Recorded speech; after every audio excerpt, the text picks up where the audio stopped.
being here. This was our organization was a sub-recipient of a small grant from the World Justice Project about a year ago. So what I'll share before you are lessons and experiences from that part which we were implementing in Delhi, and also from our program activities in Indore and Agra, because we are using some of the principles of the rule of law more broadly in our programs. So I'll share for across whatever UHRC does. I've divided the presentation into two sections. The first, I'll just quickly go over some of the provisions available in India, and Steve touched upon one of them. And in the second, I will tell you about some of the examples of how we've used them on the ground.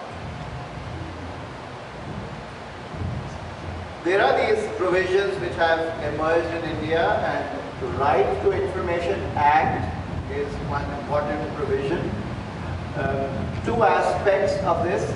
The application fees is Indian rupees 10 for seeking information. For example, if I have applied for something and I have not received any response, or I have not received that particular entitlement, I can ask about it. It can be used in various ways, but for public health and broader health and well-being, this is one of the ways that we used it.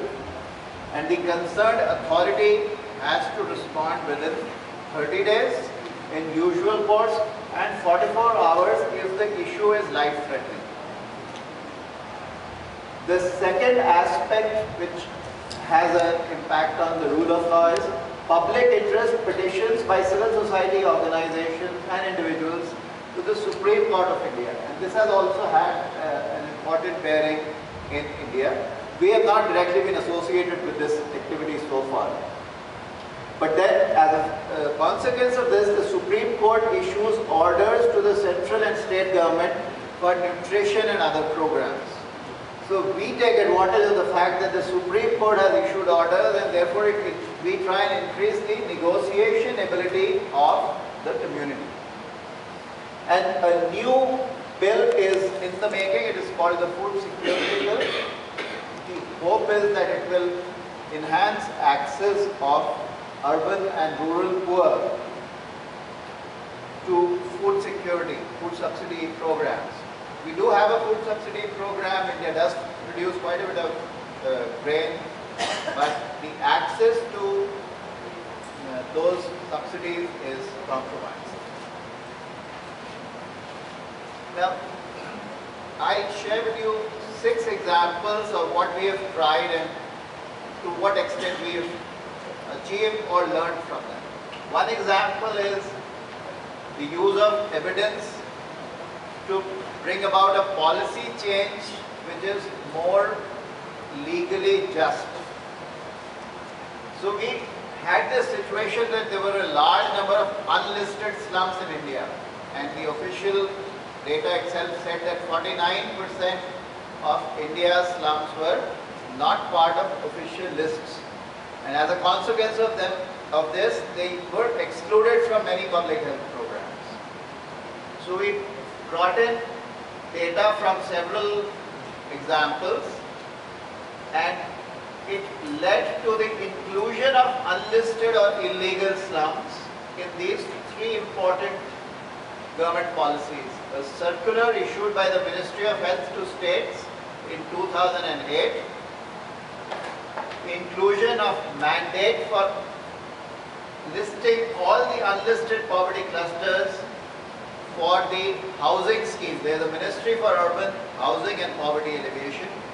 So it issued this policy circular which brought them in the ambit for housing and poverty alleviation. So while the word is housing, it is broader than housing because it talks about environmental issues associated with house, which have an important implication on public health.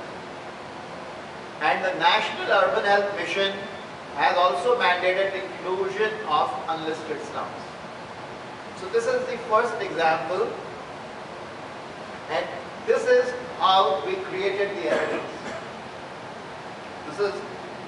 And We also created the evidence spatially because this was more powerful. This is the map of a city about 3 hours from Delhi by the name of Meerut, and these are the listed slums of Meerut. So if we were to go by just the listed slums, which the authorities would do if that circular or those mandates would not have been issued, then we would reach 102 slums. But Meerut also has 85 unlisted slums.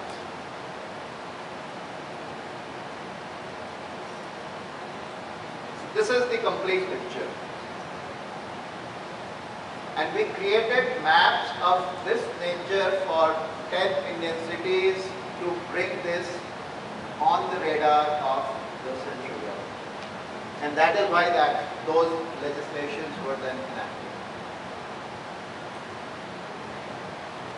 The second experience, we worked with women volunteers and women's groups. We had women volunteers in Shahadra, which was supported by the World Justice Project. And Steve has met some of them, and we had them on one of his slides as well. And we also have women groups these are groups in slums, women's groups in the slums. And then at the next level, there is a democratically elected representative from each group forming a larger congress or a federation. Now what this does, you will just see in a while. So this is the type of organizational structure that we've been able to develop in 2 cities, in the slums of 2 cities, in Agra and Indore. And this is our team. So as an example, if we take our Indore team, so that team provides training, monitoring and mentoring, supervision and problem solving, and linkage with civic authorities. And this is that federation where you have this representative from each group. And there are 5 such women's federations in Agra and Indore. And they are registered as civil society, grassroots civil society bodies. So we will just see what they do for bringing rule of law to a disadvantaged community. I'm just giving you the background that we've tried and organized the disadvantaged community itself into more empowered individuals and groups so that they can bring the rule of law on bearing on health. One thing that they do is that they write collective petitions from a neighborhood. It is either the volunteers or these groups. They write collective petitions. This is the example of a petition. These are the signatures of people residing in that locality. This petition was related to installation of a water tank in this poor neighborhood. And you can see that this petition was sent by the post because the authorities were not receiving it and not signing that they have received the petition. So this is the receipt from the postal department, this small box. And this is the response from the civic authority, which then installed the water tank in this slum. So these are ways through which they are trying to improve access to important services like water, like garbage cleaning, like improving drainage through these petitions, and all these services have an impact on public health.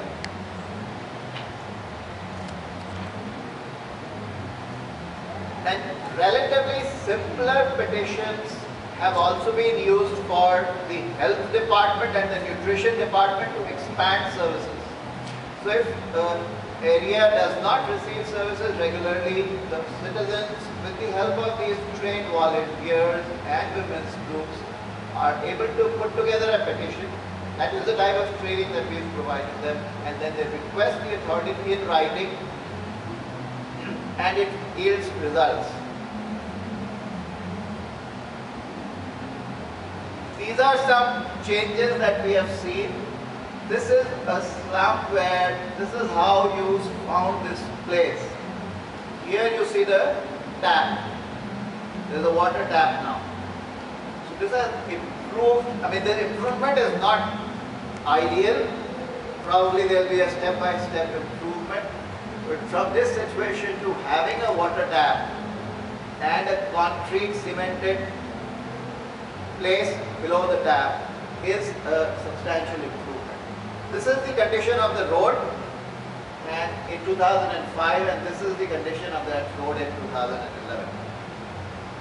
So these are the types of improvements that are being brought about by improving the response of the system of governance, making governance more accountable and more responsive through these very simple legal tools of collective petitions. There's another legal tool that we have used. We have the provision of a public hearing at the district or city level. And at that public hearing, citizens can put forth their complaint as an individual or as a collective. We have trained these women to go as a collective and put their case before the authorities at the public hearing. And here you can see the women are registering themselves for the public hearing. This is the security. They have had to brush shoulders with the security type of people because there are times that they are stopped or prevented from entering the premises where the public hearing takes place. And through this also they are putting pressure on the authorities to make governance more responsive. So they have written some applications and petitions, but then they take up issues at the public hearing also. Another thing that we are trying to do is increasing access to picture IDs and address proof. In slums, what we've realized is one big challenge that many people who are living in these informal settlements, they do not have any proof of residence or any form of ID. And that also compromises their access to various health and well-being related services. So we are trying to increase their access by training the women volunteers and the women's groups on all the steps that are required to get such IDs.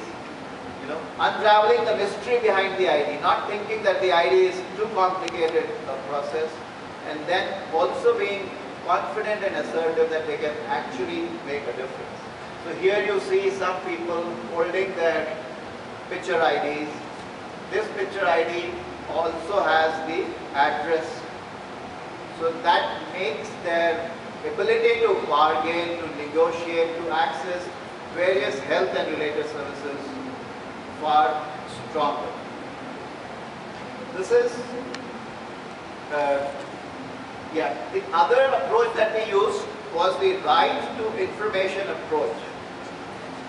People will apply for a food subsidy card and they might not get a response for say 6 months or 7 months. So what we tried, and this has been tried mostly in Shahadra in Delhi. Shahadra is a part which has a very large slum population on the outskirts of Delhi, and petitions were prepared for the families who had applied for food subsidy cards but had not received a response. The trade women volunteers and UHRC staff accompanied them to the Right to Information office to submit the application, and as I had mentioned earlier, they had to submit a fee of 10 rupees